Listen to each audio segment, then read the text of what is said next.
ulit aminado.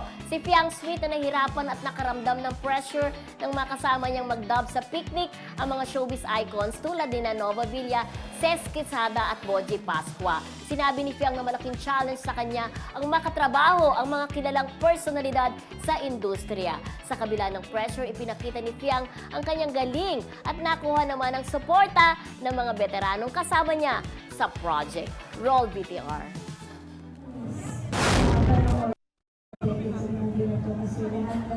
Bawat linya sa movie na to is tatagos talaga sa puso and maraming realization dito sa movie na to, especially sa family. Hindi naman lahat siguro nakakaranas ng love galing sa family. Minsan, nakukuha pa nila yung love din sa kanilang mga best friends. Yeah, so super madaming realization, madaming aral. Kaya, huwag na kami mong kalimutan na panoorin ang film dahil super Bukas worth na. it. Bukas na po ito. Ayan, super worth it po na po. Yes, yun na nga. Sabi niya kinabahan siya, first time niyang mag-dub. Siyempre nga naman, di ba, may mga bashing noon na, bakit sila? Parang hindi pa naman doon bihasadaw sa pag-arte. O kahit ba sabihin mo pagdadub yan, pag nag-dub ka kasi, ina-arte mo rin di ba? Isipin mo pag Correct. nag-dub ka. Ako na sa Oh. na, ano, Oo. parang feeling ko Oo, may arte para sa din mga eh. radyo rin, di ba? Correct, di Ang ba? mga radyo kapag na, Mga voice talent, oo. Sinaksak ako.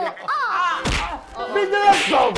Nahulog! Ganon. Iba ka mahulog. Pagka nahulog ka, nahulog siya. Nahuhulog ka rin. Ganon din kapag ka nagdadaba. Parang may kasamang acting din, di ba? Hindi yung Oo. nahulog ako. O, parang Nahulog ganun. siya! Sisigaw ka ba? May Titiligan pa. Tapos kapag ka nagdadab ka rin, kaya may expressions, di ba? Meron nga ako nakita, nagdadab. Alam ko, hindi naninigarilyo. Kitang-kita ko, wholesome actor. Habang nagdadab, naninigarilyo siya gano'n. Gano'n. Alam mo nung araw, nung mga hindi pa uso yung technology, di ba, na parang hindi diretso yung boses. Parang ganon, di ba, dinadub lang lahat nung ano. Pero ngayon, di Meron ba? ang oh. double.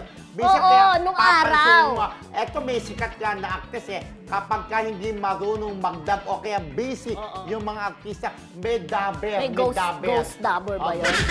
May double. Yung double Hindi, ay, hindi niya maano ng boses. boses nila. Para pagka nanonood ka ng pelikula, sasabi mo, ay, bakit hindi niya boses? Kasi may double voice. Sila ang nagagawa. Pero ito, at least kinuha si Piang, si JM.